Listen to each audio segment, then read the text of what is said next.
Boker Tov, ouais, moi non plus, moi aussi. Bah, au Hachem, ça fait plaisir d'entrer à la maison. Ah ouais. Bah oui.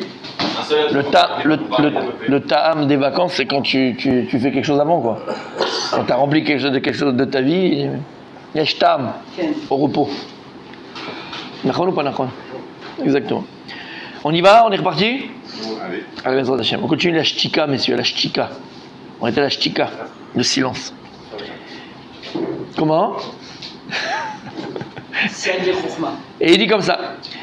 לא אוחות צדיקים, ויזהר מאוד, כמו שאמרו אבותינו זיכרונם לברכה, 7 דברים בגולם. Disent les Chaim dans Pirkei Avot, 7 דברים בגולם. Il y a 7 choses qui sont bonnes pour le silence.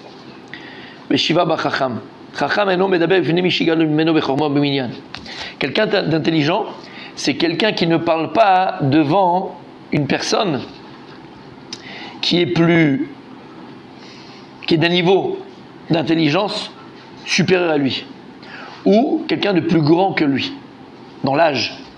Si tu as devant toi un chacham, quelqu'un d'intelligent, c'est-à-dire qu'entre guillemets, dans tous les sujets, le type c'est un médecin, il a fait 10 ans d'études, il a fait après neurochirurgie, d'accord, toi tu vas commencer à lui apprendre comment on fait tu peux essayer d'apprendre, tu peux essayer de poser des questions, tu peux essayer même de dire voilà, moi j'ai lu ça, est-ce que c'est vrai, c'est pas vrai, qu'est-ce que tu en penses?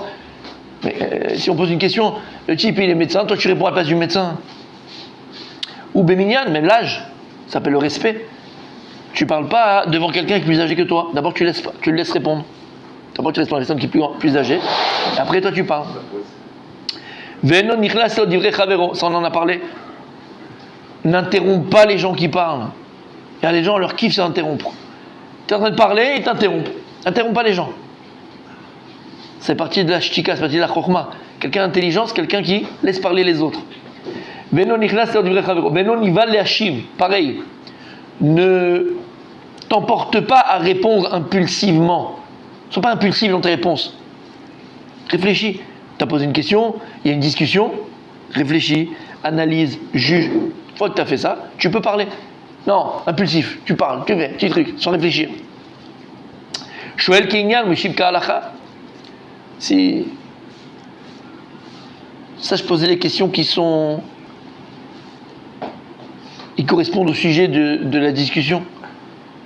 Si tu es en train de parler de quelque chose et il te pose une question de... Oui mais attends, Shabbat, on n'est pas dans Shabbat, on est dans Pessah, qu'est-ce que ça fait Shabbat maintenant? Quel rapport? C'est vrai qu'ils sont toujours HS. On parle de quelque chose, on parle d'un truc très sérieux, d'éducation des enfants, n'importe quoi. Tu sais, moi j'ai été au marché, quel rapport? Tu sais le prix des tomates? Quel rapport? Non, je suis sérieux quand je parle, moi. D'accord? C'est-à-dire, pose des questions sur le sujet dont on parle, au Meshiv Ka'alacha. Si on te pose une question et tu ne sais pas quoi répondre parce que tu ne sais pas, tu n'as pas entendu, il faut savoir dire, lo shamati. Tu es plus grand que toi que Rashi. Toi, tu es plus fort que Rashi, plus grand que Rashi, plus arnav que Rashi. Rashi, le plus beau Rashi du chat, c'est lesquels, mon Rabbi Daniel? C'est lesquels? Celui qui te dit, je ne sais pas. Le Dea Pirusho. Rashi, il vient, il y a quelque chose dans la Gemara, il t'écrit Dibura Matril, d'accord? Non, par exemple, il y en a un, on avait vu, dans Masechet Betsa. Là-bas, il dit, par rapport au tzlaf, il dit, Eni Rodia Pirusho. Je sais pas c'est quoi. Je dis, je sais pas c'est quoi.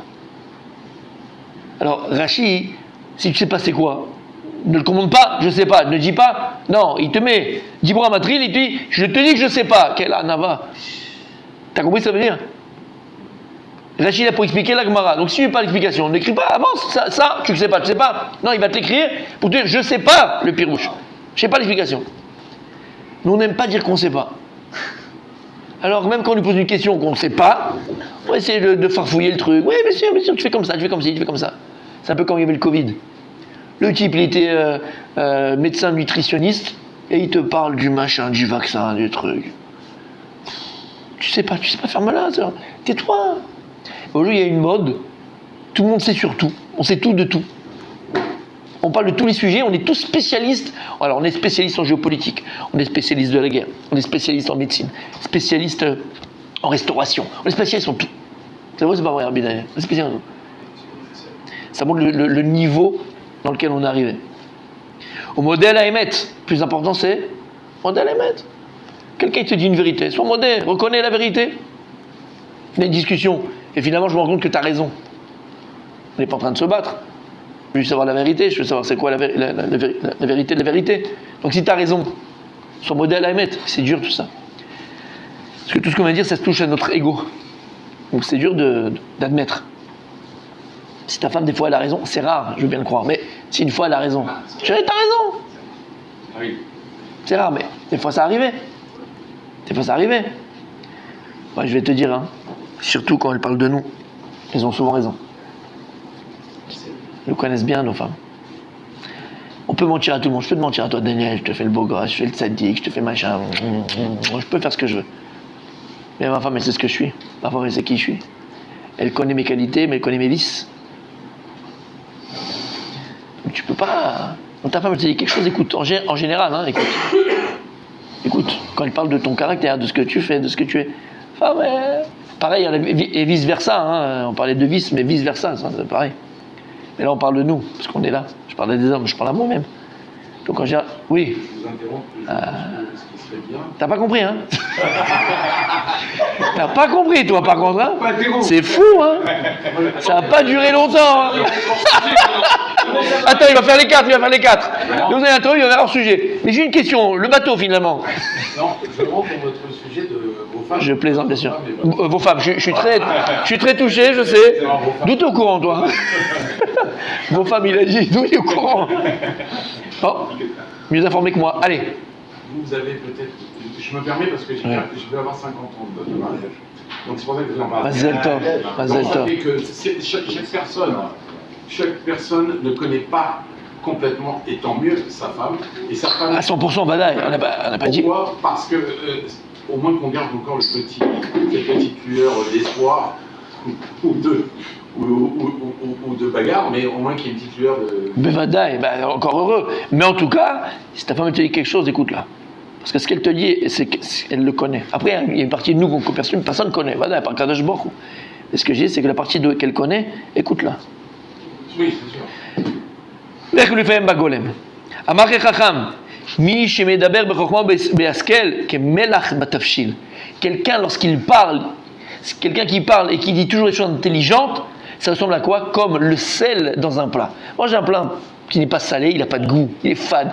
Quelqu'un, quand il parle, et dans tout ce qu'il dit, dans quel sujet, domaine, il parle bechokma avec intelligence, c'est comme le sel dans un plat. Et tu viens de me dire, Rabbi Adam, vous avez été au cours du Rabbi Chitrit, d'accord? C'est l'exemple.